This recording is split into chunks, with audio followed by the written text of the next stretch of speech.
So I'm here to talk about coaches today. From an athlete standpoint, from a young childhood in any sport, parents entrust their children into coaches, and I think coaches aren't held to the expectations I think that are made from the town or city where you play your sports in. For instance, throughout my years at Hudson High School, I've seen a lot of athletes torn concussions, torn ACLs, and things like that, where it has messed them up physically and mentally throughout their lives because coaches have put them in situations that no athlete should have to go through. I don't know about you, but I've also found myself to be in situations where coaches have been like, I don't care the circumstance of your body, we need you to play. That has happened to me time and time out between me and a lot of athletes that I know, and I don't find that okay. There needs to become a point where you've done everything you can for the sport, but now it's time for the sport to do something for you, and I don't think a lot of coaches look at it in that situation. So today I'm going to talk about what we can do for coaches to be better and what we can do to help the children get better. Something that I think has helped me throughout my football experience, wrestling experience, I didn't start playing or tackle football or anything until middle school, and I have a lot of friends who started playing tackle in like 5th grade, and half of my friends who played when they were younger do not play any college sports now. And then I even have friends who've had to drop out of their college sports because of concussion protocol. And now they're in the situation where they're a head injury or two away from having permanent brain damage, and I don't think that's okay. So I've had a lot of struggles with finding out ways to help the coaches, but it's really inevitable to get a coach to literally be like, hey, enough is enough, unless he's just good-hearted or kind-hearted. Because even at this college, where I would expect things to be better, I have still seen some players who have gotten concussions and literally played the next day or two.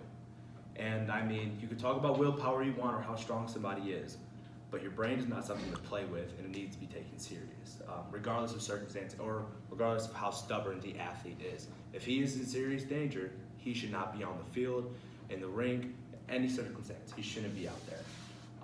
Also, another thing I think needs to happen is I really think when it comes to any contact sport, and I'm a big guy when it comes to having your children be tough, but anyway, I don't know if I seem soft, but I do not have a soft mindset. If you are not injured, you can play. If you do not have a bone broken or a ligament torn, you can play.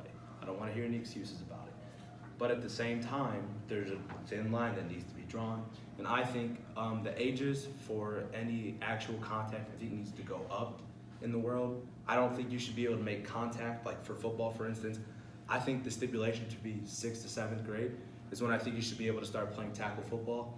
And I think while you're younger, they should really be instructing the proper ways to tackle, the proper ways to take care of your body before and after games, before and after practice. I think while you're young, it needs to be installed that your body is the most serious thing that you need to take care of, and the sport is enjoyable and you will love it, but this is not everlasting. Your body is what you're gonna have in 20 years, and I think that needs to be something that's jolted into children's minds at a young age, and I don't think it's brought up enough.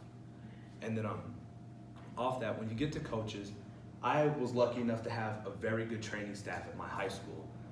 2 of our trainers, literally one coach is here and one coach, not coaches. One does athletic training here and at Siena. She's the head athletic trainer at Siena, and she teaches classes here. The other one did athletic training at Hillsdale College and now trains at our school. So we were lucky enough to have her, and they're both really sticklers when they see injuries and things like that, and they're really always honest about people who have brain injuries or any injuries at all, just to make sure that we're taking care of our body. But there becomes a time where you're at practice and they can't protect you and your parents don't protect you, and the coach asks you, can you play? I don't know about you guys, but I've been in a situation where I don't want to say no, right? Because you feel like you're letting your team down, and especially if it's a big important game, meet, whatever it is you're in the event for, you want to perform, but at the end of the day, your body's what matters most.